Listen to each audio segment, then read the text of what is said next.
আজকের ভিডিওটা বানানোর উদ্দেশ্য হচ্ছে যে সমস্ত শিক্ষিকাদের চাকরি চলে গেছে ওনাদের নিয়ে। 2016 যারা চাকরি পেয়েছিল সুপ্রিম কোর্টের রায়ে তাদের চাকরিগুলো আজকে আর নেই। এটা খুবই দুঃখের বিষয়। তো আপনারা মিডিয়ার সামনে এসে কেঁদে শুধু দু চোখ ভাসাচ্ছেন আর একটাই বক্তব্য বলছেন যে আমরা আমাদের যোগ্যতায় চাকরি পেয়েছি।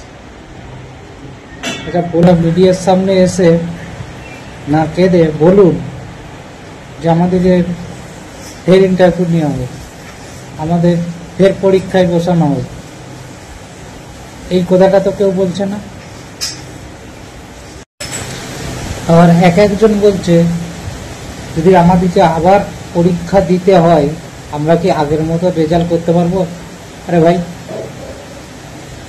আপনাদের পেটে শিক্ষা আছে, আপনারা কেন রেজাল্ট করতে পারবেন না? নিজেদের উপর বিশ্বাস রাখতে হবে।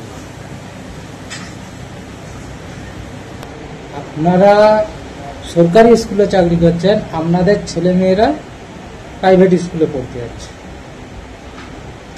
এটা একটা প্রশ্ন। আপনারা তার মানে জানেন যে সরকারি স্কুলে পড়াশোনা হয় না, তার জন্যই আপনারা আপনাদের বাচ্চাদেরকে প্রাইভেট স্কুলে পড়াতে পাঠাচ্ছেন।